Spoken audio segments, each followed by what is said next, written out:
पता है, हम सबके अंदर एक ऐसा दुश्मन छिपा बैठा है जो दिखाई तो नहीं देता, पर हमारी असली ताकत को रोके रखता है। वो दुश्मन है ज्यादा सोचना। तो आज हम इसी दुश्मन की बात करेंगे। ये कैसे काम करता है और हम इससे आज़ाद कैसे हो सकते हैं। चलिए समझते हैं। इस पूरी बात को समझने के लिए चलिए एक तस्वीर से शुरू करते हैं। जरा सोचिए, आपके पास एक फरारी है, powerful, ready to go, engine गरज रहा है, लेकिन उसका हैंड ब्रेक ऊपर उठा हुआ है, वो कहीं नहीं जा सकती। जानते हैं वो फरारी क्या है? वो है हमारा दिमाग, जिसमें बेहिसाब ताकत और क्षमता है। और वो हैंड ब्रेक, वही है हमारी ज्यादा सोचने की आदत, जो इस पावरफुल इंजन को अपनी ही जगह पर फंसाए रखती है। तो चलिए इस हैंड ब्रेक को जरा और करीब से देखते हैं। आखिर ये है क्या? ये है परफेक्शन का जाल।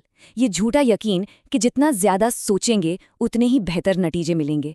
पर क्या ये वाकई सच है? एक बड़ी मजेदार कहानी है।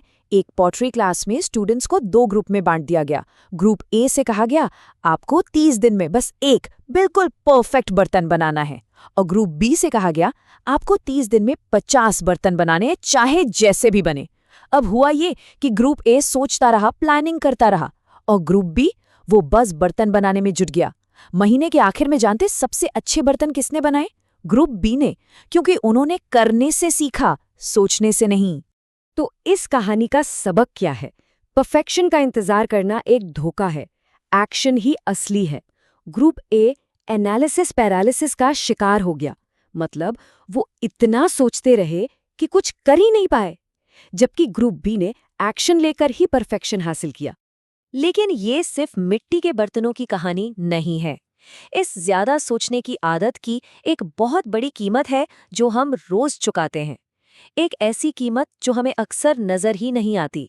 चलिए देखते हैं कि ये हमें कितना महंगा पड़ता है। जरा सोचिए, 750 घंटे। एक स्टडी के मुताबिक एक इंसान जो ज्यादा सोचता है वो हर साल इतने घंटे बस चिंता करने में बर्बाद कर देता है। और ये सिर्फ दिन के 2 घंटे की चिंता का हिसाब है। ये चौंकाने वाला है ना? ये सिर्फ घंटे नहीं है, ये वो मौके हैं जो हाथ से फिसल गए। उन 730 घंटों में एक नई भाषा सीखी जा सकती थी, गिटार बजाना सीखा जा सकता था, बॉडी बनाई जा सकती थी, या फिर अपना कोई साइड बिजनेस शुरू किया जा सकता था। ये वक्त की सीधी सीधी चोरी है, और चोर हमारा अपना दिमाग। कभी सोचा है कि मार्क ज़करबर्ग या स्टीव जॉब्स जैसे लोग रोज एक जैसे कपड़े क्यों पहनते थे? इसके पीछे एक बहुत बड़ा साइकोलॉजिकल कारण है, डिसीजन फटीग, यानी फैसले लेने की थकान। हमारी फैसले लेने की पावर एक मोबाइल की बैटरी की तरह है। आप जितने ज्यादा छोटे मोटे फैसले लेंगे, क्या खाएं क्या पहने, उतनी जल्दी ये बैटरी खत्म हो जाएगी, और फिर बड़े जरूरी फैसलों के लिए कोई पावर ही नहीं बचेगी। इसका एक क्लासिक उदाहरण है मशहूर जैम स्टडी। जब एक स्टोर में कस्टमर्स को 24 तरह के जैम के ऑप्शन दिए गए तो सिर्फ 3% लोगों ने जैम खरीदा। लेकिन जब ऑप्शन घटाकर सिर्फ 6 कर दिए गए तो 30% लोगों ने जैम खरीदा, 10 गुना ज्यादा। मतलब साफ है, ज्यादा ऑप्शन हमें कंफ्यूज करते हैं और एक्शन लेने से रोकते हैं। देखिए, हमारे दिमाग के अंदर 2 सिस्टम काम करते हैं। सिस्टम 1 तेज है, ऑटोमेटिक है, गट फीलिंग वाला। ये 1 सेकंड में लाखों चीजें प्रोसेस कर सकता है। और सिस्टम 2 धीमा है, लॉजिकल है, सोचने समझने वाला। ज्यादा सोचना तब होता है जब हम छोटे छोटे तेज फैसलों के लिए अपने धीमे सिस्टम 2 का इस्तेमाल करने लगते हैं। इससे दिमाग में एक तरह का ट्रैफिक जैम लग जाता है। तो ठीक है, प्रॉब्लम तो समझ आ गई, पर सवाल ये है कि इस दिमागी ट्रैफिक जैम को क्लियर कैसे करें।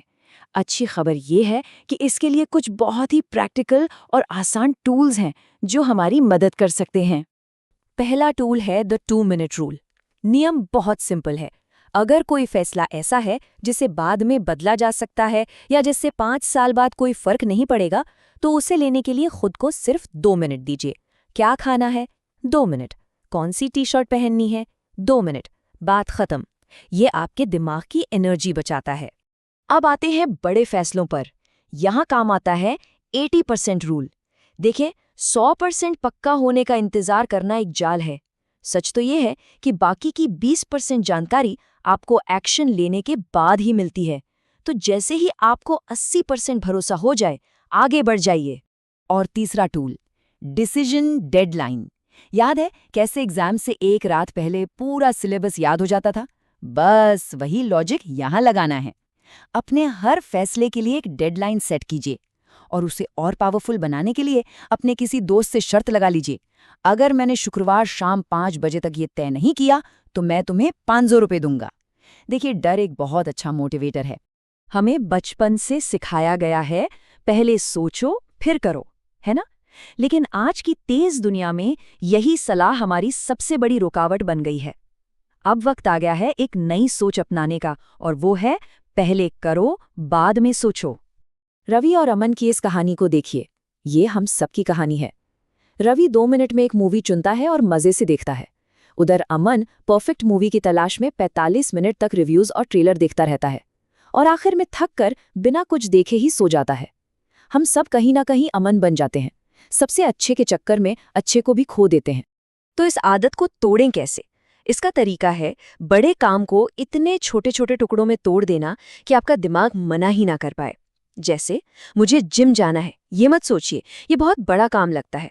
सिर्फ ये सोचिए, मुझे अपने जिम के जूते पहनने हैं। बस एक बार आपने वो कर लिया तो अगला कदम पानी की बोतल भरना अपने आप आसान लगेगा। इसी को मोमेंटम कहते हैं। और अब सबसे पावरफुल तरीका, अपनी पहचान ही बदल दीजिए। खुद को मैं तो बहुत सोचता हूं का लेबल देना बंद कीजिए। इसकी जगह कहना शुरू कीजिए, मैं एक्शन लेने वाला इंसान हूं। जब आप खुद को ऐसा मानने लगते हैं तो आपका दिमाग उसी तरह काम करने लगता है। अगली बार किसी रेस्टोरेंट में मेन्यू देखें तो खुद से कहें, मैं एक एक्शन लेने वाला हूं, मैं 2 मिनट में ऑर्डर करूंगा।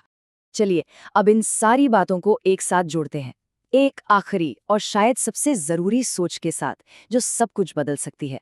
इस बात को हमेशा याद रखिए, जिंदगी एक जीपीएस की तरह है। अगर आप गलती से कोई गलत मोड़ ले भी लेते हैं तो क्या सफर खत्म हो जाता है? नहीं, जीपीएस बस रास्ता रीकैलकुलेट कर लेता है। ठीक वैसे ही 99% फैसले सुधारे जा सकते हैं। इसका मतलब लापरवाह होना नहीं है, इसका मतलब है निडर होना। और खुद से ये एक सवाल जरूर पूछिएगा, आज से 5 साल बाद जब आप पीछे मुड़कर देखेंगे तो किस बात का अफसोस ज्यादा होगा? कोशिश करके हार जाने का, या इस बात का कि काश मैंने कोशिश ही कर ली होती? सबसे बड़ा दर्द हार का नहीं होता, काश का होता है। तो सार ये है, और ये शायद आज की सबसे जरूरी बात है, जिंदगी सही फैसला लेने के बारे में नहीं है, ये लिए गए फैसले को सही साबित करने के बारे में है। अपनी सारी एनर्जी ये सोचने में मत लगाइए कि कौन सा रास्ता सही है, बल्कि कोई भी एक रास्ता चुनिए और उसे अपनी मेहनत से सही बना दीजिए। तो अब कलम आपके हाथ में है। आपकी कहानी का अगला पन्ना क्या कहेगा? चिंता और इंतजार की कहानी या एक्शन और हिम्मत की? फैसला आपका है।